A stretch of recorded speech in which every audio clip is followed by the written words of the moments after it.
Imaginez un instant, et si les plus grandes victoires que Dieu nous accorde se produisaient précisément dans des batailles que nous n'avons jamais l'occasion de mener? Parmi tous les passages bibliques, rares sont ceux qui décrivent la peur, l'incertitude et l'intervention divine avec une telle intensité que le récit de 2 Chroniques 20. Nous y trouvons un roi acculé par des nations ennemies, un peuple saisi par la peur, et un Dieu qui non seulement regarde de loin, mais entre en scène comme le véritable guerrier. C'est l'histoire de Josaphat, le monarque, qui a appris que certains combats ne peuvent être gagnés avec l'épée, mais avec l'adoration. C'est le récit d'une nation qui, immobile, a vu le ciel agir en sa faveur. C'est avant tout le témoignage de Dieu qui continue de lutter pour ceux qui ont confiance en lui. La Bible ne perd pas de temps à tourner autour du pot. Dès le début, il présente un fait incontournable. Les Moabites, les Ammonites et quelques Meunites s'unissent pour déclarer la guerre à Josaphat. Il n'y a pas de suspense progressif, pas de menti en puissance dramatique.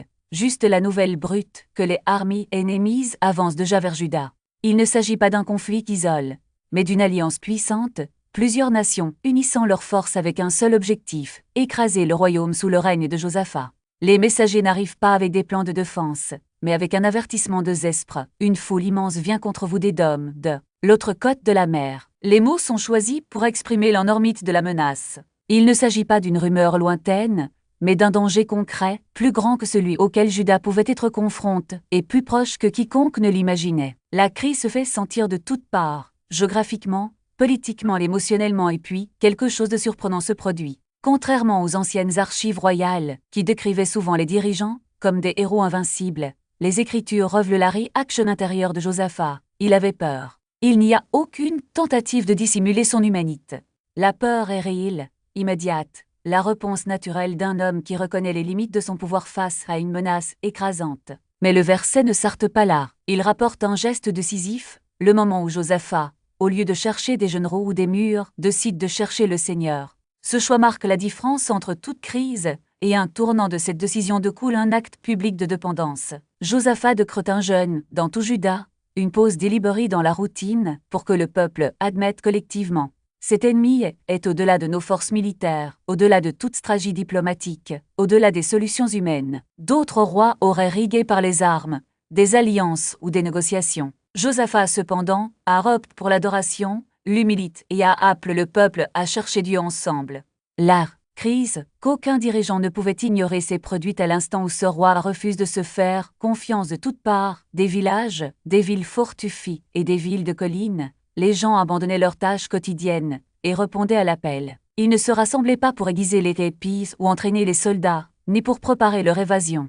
Ils se sont réunis dans un seul but, demander l'aide du Seigneur. Des familles entières étaient présentes, des aînés qui avaient à être témoins de beaucoup de choses, des jeunes qui ne comprenaient pas encore tout, mais suivaient la foi de leurs parents. Une nation entière en marche vers la présence de Dieu dans les parvis du temple. Josaphat se tient devant l'assemblée de Juda et de Jérusalem et prie. Leurs paroles sont publiques, prononcées à haute voix pour que chacun puisse entendre vers qui il s'adresse. Il commence par invoquer Dieu lui-même. « Ô Seigneur, Dieu de nos peurs, n'es-tu pas le Dieu qui règne dans les cieux ?»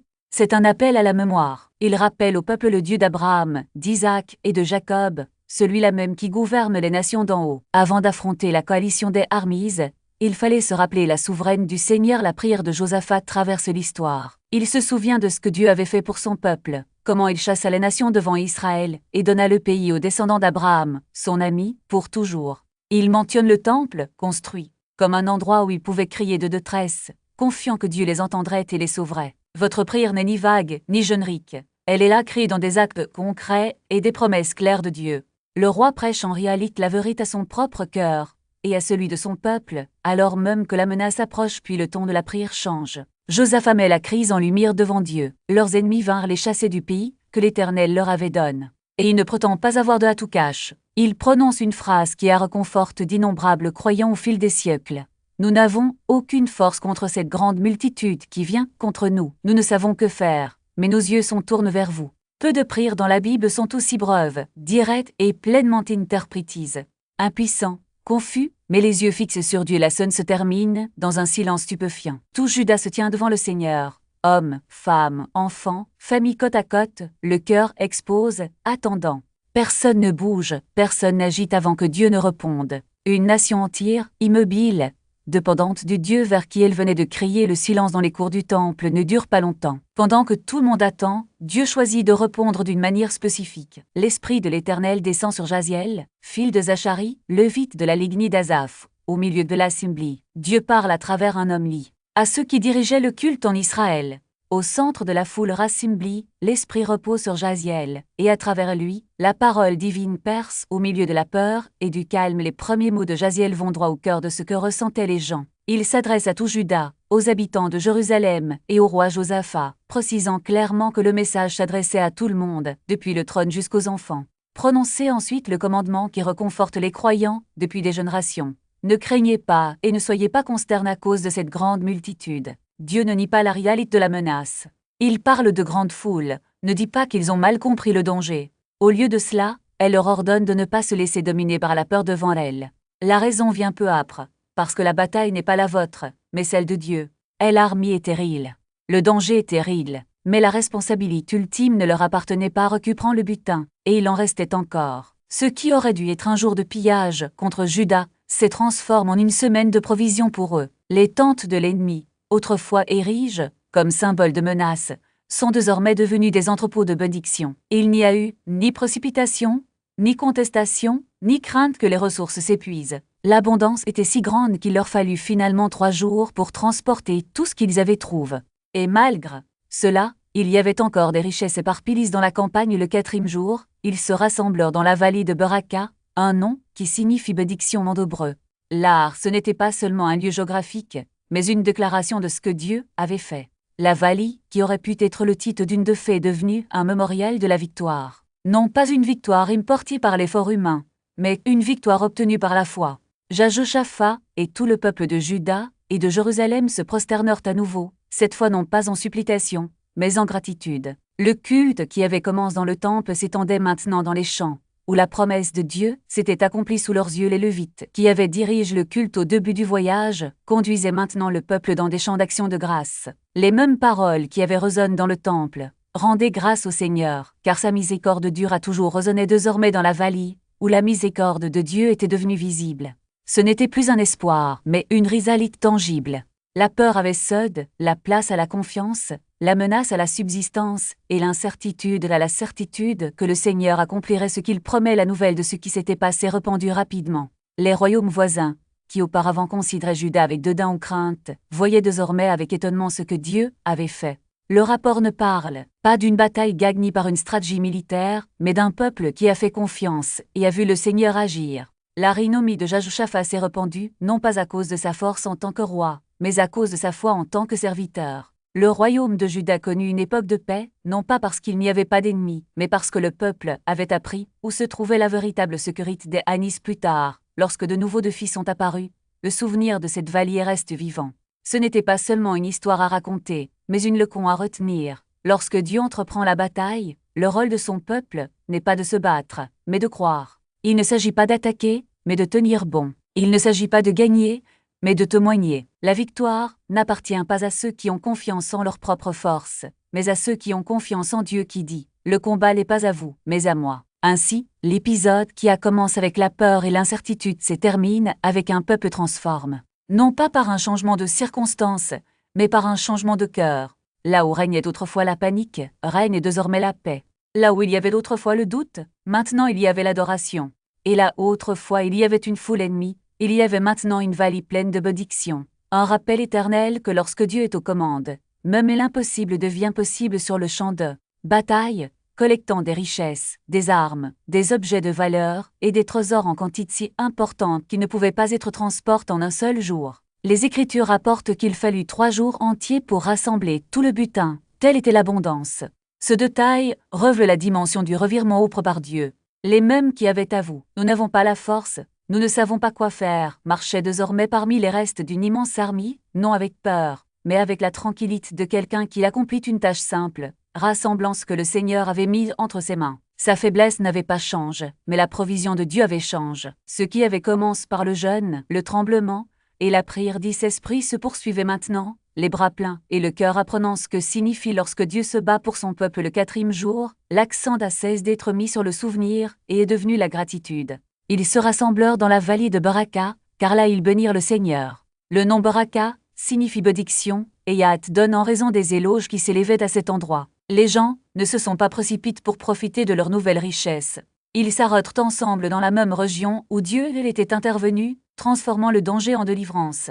Là, ils ont reconnu publiquement que chaque butin, chaque pavra sécurite, chaque soupir de soulagement venait du Seigneur. Ce n'est qu'après avoir béni Dieu dans la vallée qu'ils retournèrent chez eux. Alors tous les hommes de Juda et de Jérusalem, Josaphat à leur tête, revinrent à Jérusalem avec joie, car l'Éternel les avait réjouis à propos de leurs ennemis. Ce fut une procession marquée par la joie que seul Dieu peut donner. Le roi autrefois craintif ramena désormais un peuple en liesse vers la cité de Dieu. Ils entrèrent à Jérusalem et se rendirent à la maison du Seigneur avec des harpes, des lyres et des trompettes, ramenant leur culte au centre où la délivrance avait commencé. L'impact de cette victoire ne se limite pas aux frontières de Juda. La crainte de Dieu s'empara de tous les royaumes environnants lorsqu'ils apprirent que l'Éternel avait combattu les ennemis d'Israël. Les autres nations comprirent qu'il ne s'agissait pas d'un résultat militaire ordinaire. La renommée qui se répandit était celle du Dieu de Juda. Et le résultat n'a pas été une guerre sans fin, mais le repos. Ainsi, le royaume de Josaphat eut la paix, car Dieu lui donna la tranquillité dans toutes les directions.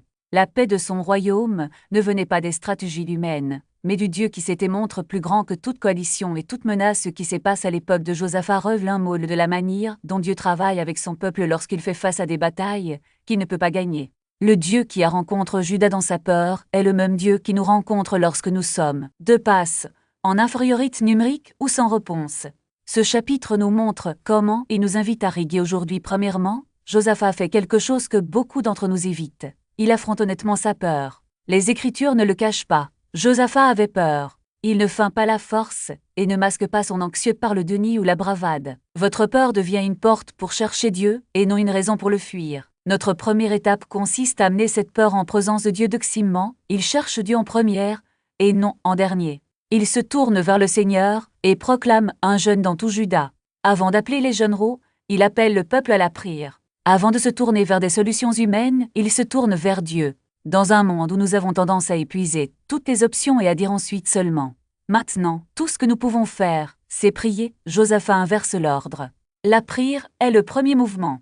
Il refuse également d'être seul. Tout Juda apparaît devant le Seigneur avec ses enfants, ses femmes et ses enfants. Ils se rassemblent, dans l'humilité et la foi, unis dans la dépendance. Ensuite, ils écoutent. Ils attendent la parole du Seigneur, et quand elle arrive, ne craignez pas, car la bataille n'est pas la vôtre, mais celle de Dieu. Ils fondent leur réponse sur cette promesse. La foi est une confiance accrue dans ce que Dieu a réellement dit. Sa louange commence avant même qu'une quelconque victoire n'apparaisse. Ils se prosternent, élèvent la voix, envoient des chanteurs devant les soldats et tiennent bon lorsque Dieu leur dit « Restez tranquilles ». Et quand la victoire arrive, ils reviennent rendre grâce, bénissant l'Éternel dans la vallée de Baraka, et se réjouissant à Jérusalem. Ils n'oublient pas Dieu qui les a soutenus. Peut-être êtes-vous aujourd'hui confronté à votre propre immense armée, un diagnostic, une relation brisée, un fardeau financier, une peur qui vous empêche de dormir ou un avenir que vous ne pouvez pas contrôler. Les mêmes paroles prononcées par Jaziel résonnent dans sa situation. Ne craignez rien, car la bataille n'est pas la vôtre, mais celle de Dieu. Restez immobile, élevez votre louange et fixez vos yeux sur lui. Votre victoire ne dépend pas de votre force, mais de la présence et de la fidélité de Dieu qui combat pour son peuple. Si ce message touche votre cœur, retenez cette simple vérité. Le même Dieu qui s'est battu pour Judas se bat encore pour vous aujourd'hui. Il n'a pas changé.